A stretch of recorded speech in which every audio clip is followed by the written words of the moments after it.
오늘 말씀의 제목은 아브라함의 중보기도입니다. 오늘 읽은 말씀에는 아브라함의 중보기도가 나오는데요.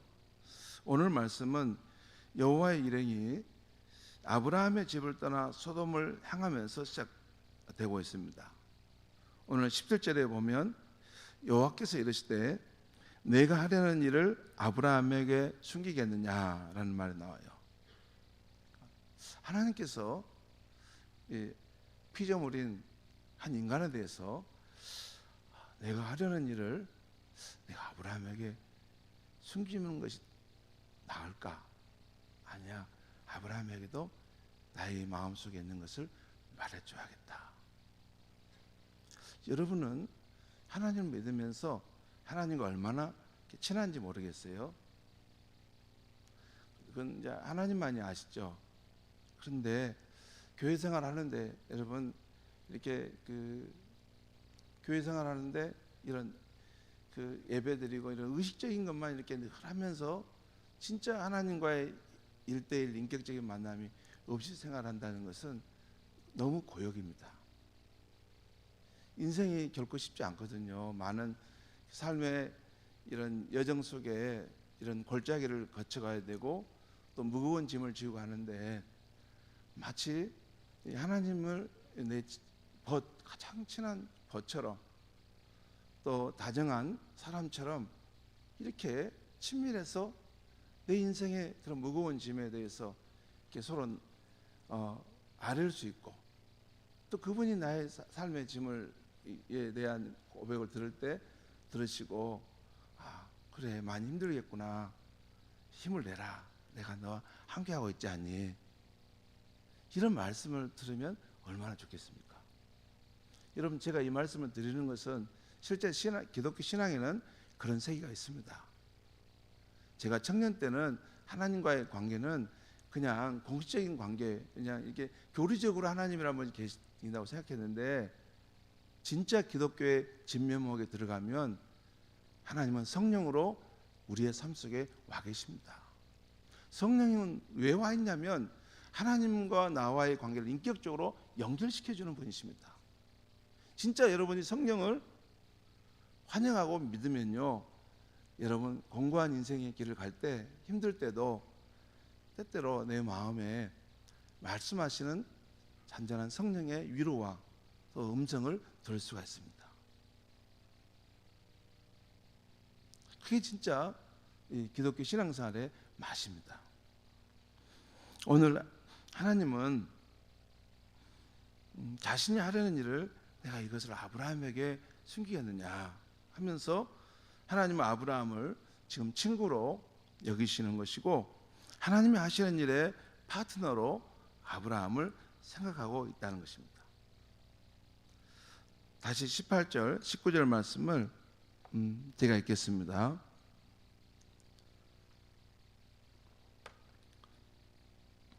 아브라함은 강대한 나라가 되고 천하 만민은 그로 말미암아 복을 받게 될 것이 아니냐. 내가 그로 그 자식과 권소에게 명하여 여호와의 도를 지켜 의와 공도를 행하게 하려고 그를 택하였나니 이는 나 여호와가 아브라함에 대하여 말한 일을 이루려 함이니라. 이 부분은 주로 앞에서 나온 그런 내용이기 때문에 제가 깊은 설명을 하지 않겠습니다. 하나님이 창세기 12장에 보면 아브라함을 택하셔서 부르셔서 내가 너의 이름을 크게 할 것이다 라는 말씀하시죠. 그리고 천하 만민이 너로 말미암아 복을 받을 것이다.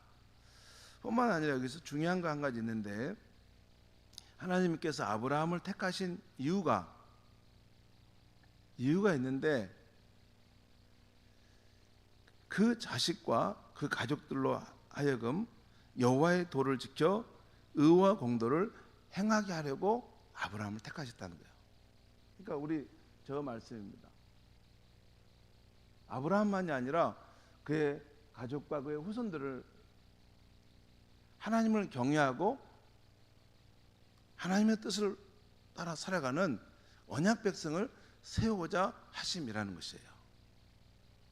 그것이 오늘 본문에 이게 내가 그 자식과 권속으로 명하여 여호와의 도를 지켜 의와 공도를 행하게 하려고 그를 택했다라는 것이에요. 그러니까 여러분, 우리 신앙생활에서 우리의 자손들, 후손들을 믿음의 사람들로 세우는 것은 우리 인생의 가장 중차대한 소임인 것입니다. 그런다는 거죠.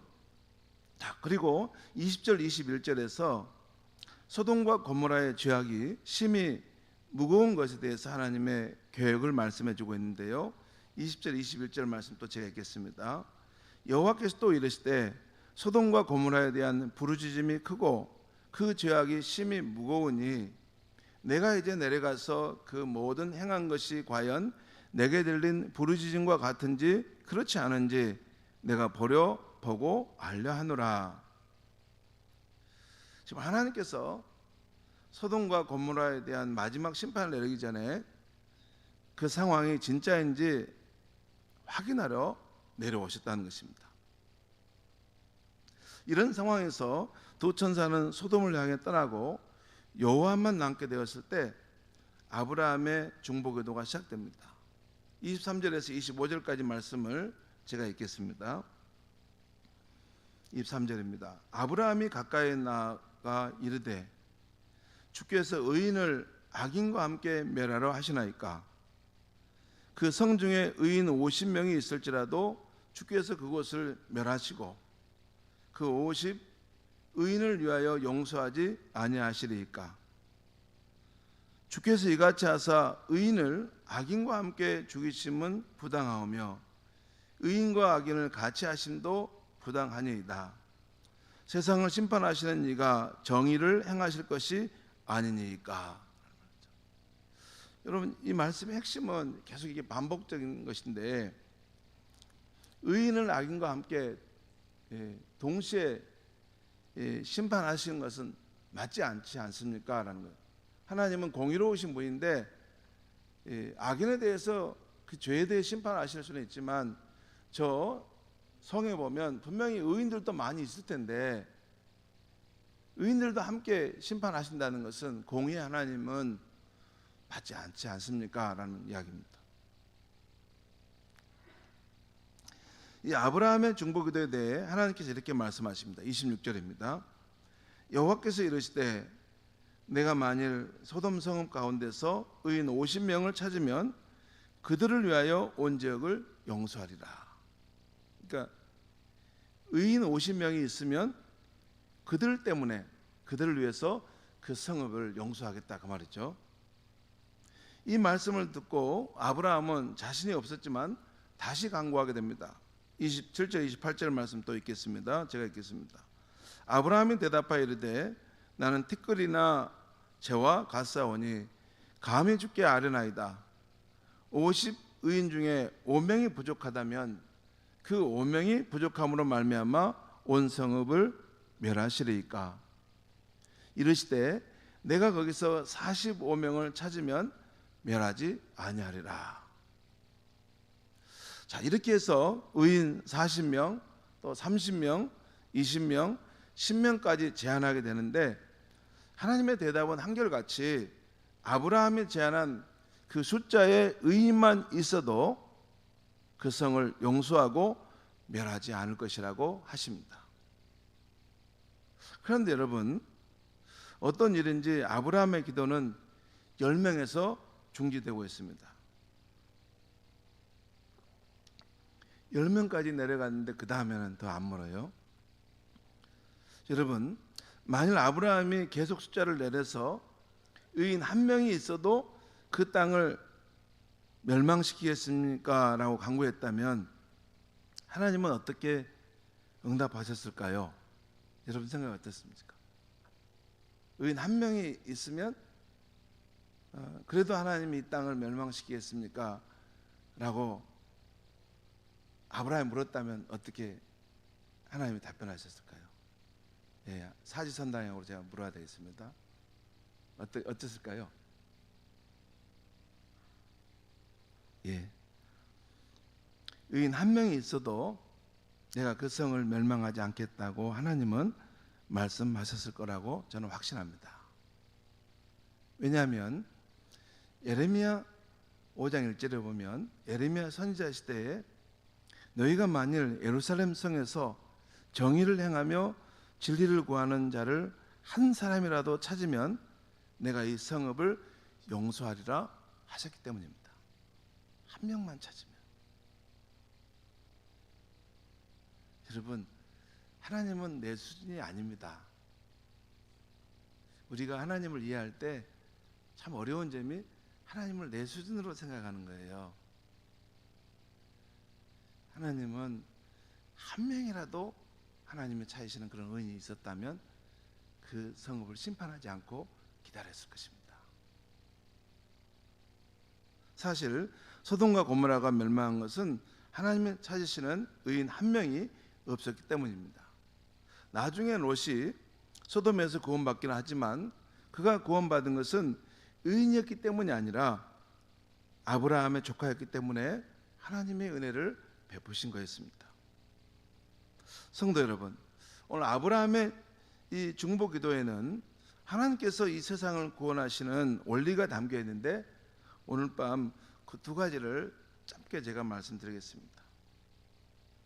먼저 아브라함의 기도에는 이 세상을 구원하신 하나님의 원리가 담겨 있는데요, 그것은 의인으로 인해서 악한 세상이라도 구원받을 수 있다는 것입니다.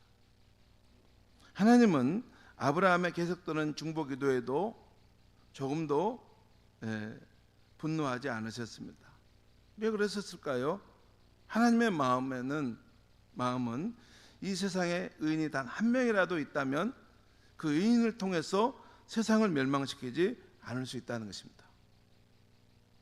그런데 로마서 3장 10절의 말씀대로 하나님이 보실 때 의인은 없나니 하나도 없는 것이 이 세상의 문제입니다. 의인은 없는데 하나도 없다는 거예요.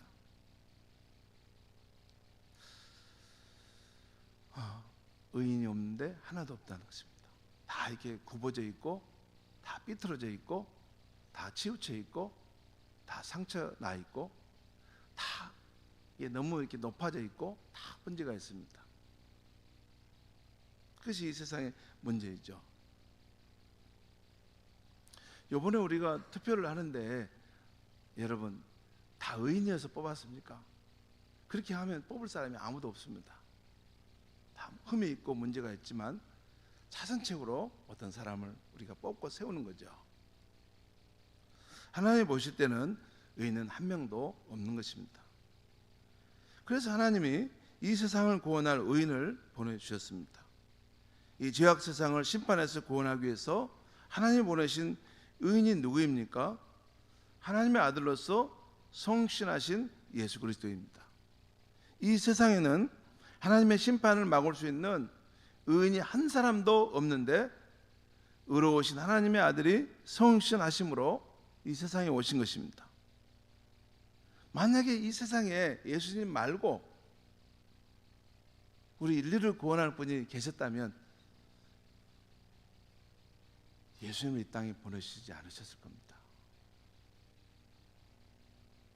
그런데 아무리 하나님이 찾아봐도 죄 가운데 있는 이 인간을 위해서 하나님과 사람 사이에 그 중보자가 될 만한 인물이 없었기 때문에 그 외아들을 이 땅에 보내신 것입니다.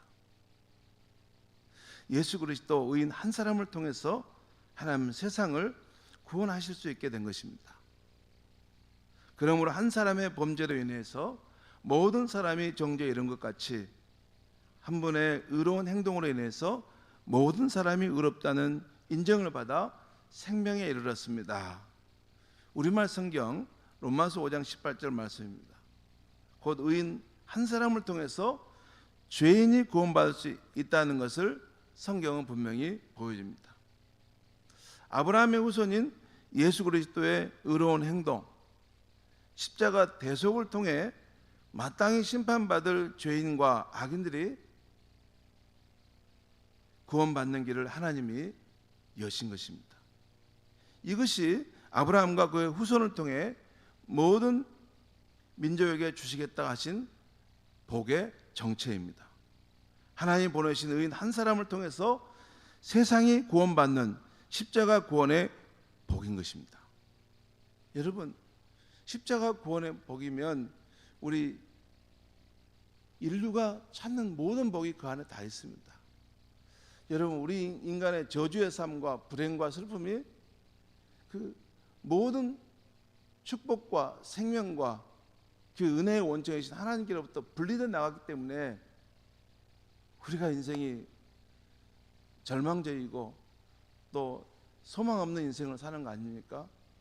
만약에 하나님과 다시 연결되고 그 하나님의 그런 생명과 은혜와 사랑 안에서 살아가는 인생은 이 땅에서 좀 고생한다고 하더라도 그건 별거 아닙니다. 장차 올 하나님의 나라에서 영원토록 누리게 될 그 영광과 상급과 그 은혜를 생각하면 비교할 수 없는 거예요.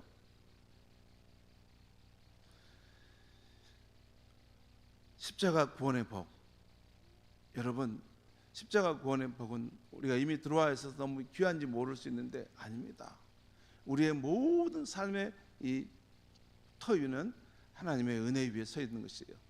이 땅에서도 그렇고 우리가 죽음을 통과하고 하나님께 갈 때도 예수님의 십자가의 은혜로 인해서 나같이 아무런 공로가 없고 하나님과 아무런 상관이 없는데 예수님의 십자가 은혜 때문에 내가 하나님의 자녀로서 받아들여지고 그곳에서 나를 크게 환영할 줄 믿습니다. 그 십자가 구원의 복이에요. 의인 한 사람을 통해서 악한 세상이라도 구원받을 수 있다는 것입니다. 두 번째, 아브라함의 기도에는 하나님과 죄인 사이의 중보자로서 생명을 살리는 기도가 담겨 있습니다. 아브라함의 기도, 거기에는 하나님과 죄인 사이의 그 중보자로서 생명을 살리는 기도가 담겨 있어요. 하나님은 죄인에 대해서 심판하시는 의로운 하나님이시지만 심판을 기뻐하시는 분은 아닙니다. 사람들이 심판을 받아 영원한 지옥과 그 고통을 겪게 되는 걸 하나님 원하시지 않네요. 하나님은 생명이 구원받고 생명을 살리는 일을 무엇보다 기뻐하십니다. 그래서 예수님을 구원자가 이 땅에 보내주신 거죠. 하나님은 소돔과 고모라에 의인 10명이 없음을 알고도 계속해서 아브라함의 그 간구에 응답하여 주셨습니다. 하나님은 오늘 아브라함처럼 우리가 생명을 살리려는 중보자의 기도를 할 때면 더욱 귀 기울여 들으십니다. 우리가 다른 것을 구하는 것도 귀를 기울이시지만 생명을 살리려는, 한 영혼을 살리려는 그런 간절한 눈물의 기도, 부르짖음의 기도를 할 때 하나님은 들으시고 역사하신다는 것이에요. 성도 여러분, 나를 사랑하고 도움을 준 분들을 위해 기도하는 것은 쉬운 일입니다. 그러나 소돔과 고모라처럼 심판받아 마땅한 악한 도시, 악한 사람들의 생명을 살리기 위해 기도하는 것은 어려운 것이죠. 그러나 우리 예수님은 자신을 십자가에 못 박은 죄인들을 용서해 달라고 기도하셨고 자신의 생명까지 대성물로 내어주셨습니다. 그런 면에서 오늘 죄악의 도시 소돔과 고모라를 위한 아브라함의 증보 기도는 죄인을 용서하시고 대속하신 예수님의 기도를 향하게 되는 것을 보게 됩니다. 이 아브라함의 이 중보 기도의 이 모습은 궁극적으로 예수님의 그 중보 기도의 모습을 보는 거예요. 하나님과 죄인 사이에서 그 죄인의 영혼을 살리고 구원하시려고는 그 예수님의 중보 기도를 보는 것입니다. 성도 여러분, 우리는 아브라함의 후손 예수 그리스도로 인해서 언약 백성의 축복을 받았고 언약의 중보자로 부름을 받았습니다. 베드로전서 2장 9절에 너희는 왕같은 제사장이라는 말씀이 바로 우리는 하나님과 죄인 사이의 중보자로 부름받았다는 것입니다. 제사장이 하는 일이 그거예요, 여러분. 우리가 왕같은 제사장인데 하나님과 사람 사이에 그 사이에서 그 중보자 역할을 한다는 거예요. 예수님이 그 일을 하셨고 이제 또한 우리도 예수님을 위해서 이 땅에서 그런 일을 하도록 부름받았다는 것입니다. 그러니까 이 아브라함의 이 중보기도의 이 모습이 바로 오늘 우리에게 주어진 소임이라는 것이죠. 성도 여러분, 요즘 저는 우리 교회와 그리스도인의 사명과 정체성을 분명히 해야 한다는 생각을 하곤 합니다. 잘못하면 우리 그리스도인의 사명을 놓쳐버릴 수 있겠구나. 교회가 존재하는 우리가 크리스찬됨에 그런 본질적인 일을 하지 않고 비본질적인 일을 하면서 시간을 다 낭비할 수 있겠구나 하는 생각이 들었어요. 우리 그리스도인의 사명의 중심은 이 죄악 세상에서 여러분과 제가 먼저 구원받은 것은 예수 그리스도의 생명의 복음으로 또 다른 잃어버린 영혼들을 구원하라는 것입니다. 사도행전에 보면 제자들이 때를 얻든지 못 얻든지 예수는 그리스도다라는 전파하기를 그치지 않았다는 거예요. 예수는 그리스도라는 말이 무슨 말이냐면요, 예수님은 우리의 구원자라는 거예요. 여러분, 우리 인생들은 다 구원자이신 예수님을 필요로 하는 거예요. 구원자이신 예수님을 만나지 못한 사람은 결코 하나님께 나아갈 수 없습니다. 예수님은 우리의 구원자이십니다. 죄와 죽음의 그늘에 있는 우리를 구원해 주시고 하나님께 나아가서 참된 평안과 구원을 얻도록 해줄 수 있는 진정한 구원자이십니다.